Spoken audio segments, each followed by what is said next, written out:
What's up, sports to the bone family? What's up? What's up? A blessed morning to you all, and welcome back to another video. Hope you guys are doing okay. So congratulations are in order. Congratulations going out to Nicholas Pooran. Yes, my viewers and subscribers, Nicholas Pooran was appointed as West Indies ODI and T20 captain. So basically taking over the white ball format. Yeah, it was actually early this morning that CWI announced on their website that Nicholas Pooran has been appointed, and he's definitely the right man, according to them, to take the team into the future. Now, Nicholas Pooran, all I can say is congratulations.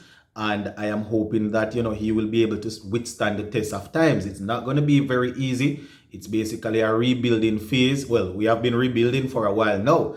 I know that he will command the respect of the dressing room based on his action, his dedication and all of that to the team. I am hoping that the players that will be provided to him will definitely put all their work and their effort and the energies into the team succeeding. So we're going to talk a little bit about what CWI had to say, what Jimmy Adams had to say, what Ricky Skerritt had to say, and then we're going to take a look at Nicholas Pooran accepting the offer. So yeah, once again, congratulations to the youngster, and we wish him all the best. Now he's set to take over from his fellow Trinidadian, Kieran Pollard, who we know would have announced his retirement from international cricket a couple of weeks ago. Now Pooran, he was actually deputizing Kieran Pollard for maybe about a year or so. He was shadowing Pollard. The appointment will actually take him into the ICC. Well, we have a couple of major tournaments coming up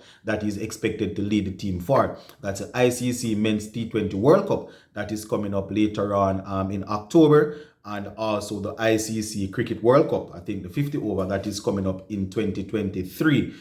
So quite a few things, quite a few major events that Nicholas Pooran will have to oversee in the early phase of his career. But I am hoping that he will be successful at it, and it will take a team to really do this. And as we know, they are still chopping and changing and searching for the right 11. When you can find 11 players and say, all right, more often than not, these are the 11 players that we are going to select. We are not there as yet. They are still chopping and changing, and quite a few youngsters are in and around the team now that we expect to get in and to settle down and to form the core of this team. Similarly to how a few years ago we had a core of the Chris Gale, Lendl Simmons, people like the Bravo, Dwayne Bravo, the Pollard and Russell. Like we had that core, the Badri. That is how we want to form another core. Now, as it relates to vice captain, Shea Hope has been recommended to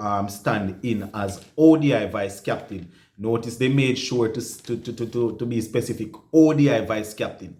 So Shea Hope has been appointed, he has been recommended to stand in as ODI captain. And, we haven't heard anything about the T20 vice captaincy.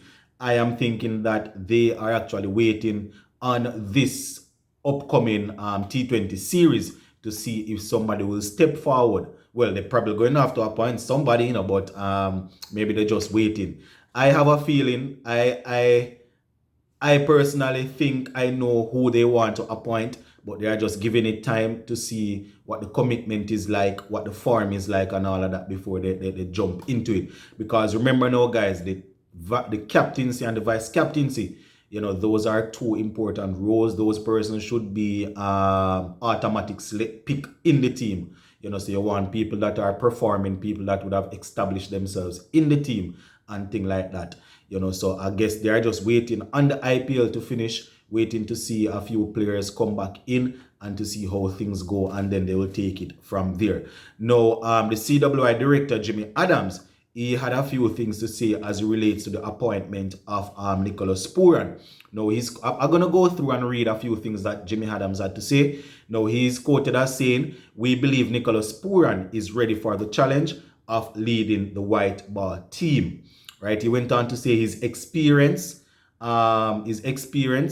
that he would have garnered up to now, his performance and the respect he has within the team makes him a right fit for the job. He went on to say the selection panel believes that Pooran has matured as a player, and they were impressed with the way in which he led the team when Kieran Pollard was absent. Now, according to him, when Pollard was out, he did very well in those ODIs and T20s that he would have led, and those, those sort of leadership, or that sort of leadership would have, basically nudged them in his direction. Now, the experience that he would have garnered playing various franchise cricket around the world, that would have also played an integral role or an integral part in them appointing him as T20 captain. The mere fact that he's all over the world playing T20 cricket simply means that he would be rubbing shoulders with some of the best, and would have picked up a few things as it relates to leadership, and that would have played a big role in them naming him. Now, Pooran has already, as it relates to his CV, right? As it relates to his CV of leadership, he would have already captained West Indies, leading us. I think it was we even won a series against Australia under Nicholas Pooran. You understand? So that was a good audition for him, even though quite a few persons would say that Dwayne Bravo was pulling the string in the team there, but you were the man was the captain, so credits must go to him. Now he has 8 as it relates to his performances as an ODI player. He has 8 ODI centuries, I think, and 8 ODI half centuries. Would be nice if he had 8 ODI centuries, huh? 8 ODI half centuries, and I think 1 century to his name so far.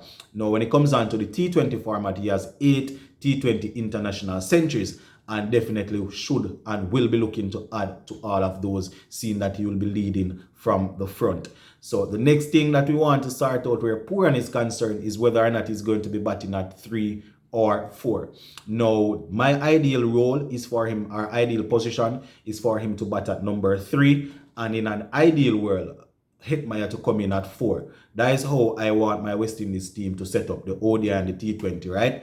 And we would have already established 2 good openers, probably Pooran trying the number 3 role, then Hetmyer 4, right? If it is the case that they find somebody else to bat at 3, then it would have to be Pooran 4, Hetmyer 5. Those 2 guys must be playing in the same team, and they should be facing most of the overs. That is how I see it for right now.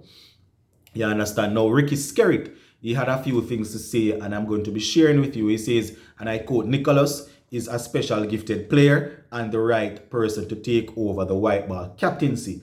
He went on to say, "We are confident we will continue to grow as a team under his leadership."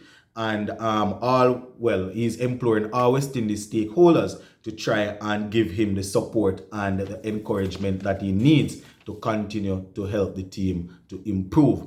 Now, Nicholas Pooran, he accepted the offer, and this is what he had to say. And I quote, "I am truly honored to be appointed captain of this West Indies team. I am following in the footsteps of several giants of the game that would have donned these colors." Now, he went on to say, "This is a prestigious role and a pivotal role and position, in West Indies society." So a very prestigious role and a big position in the whole West Indies, right? That persons would want. Now, he went on to say, it is indeed the highlight of his career thus far, and he's definitely looking to drive the team forward to the future and to accomplish great things as on and off the field. And he's definitely looking forward to getting the support of the West Indies fans. So, yeah, that is what Nicholas Pooran had to say, my viewers and subscribers. And as it relates to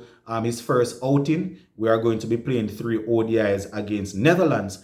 And I think that will start on the 31st of May. So, and it will form part of the ICC World Cup Super League. So, Nicholas Pooran will get that opportunity there to lead. And Shea Hope, as I said, would have been recommended as ODI captain, vice captain.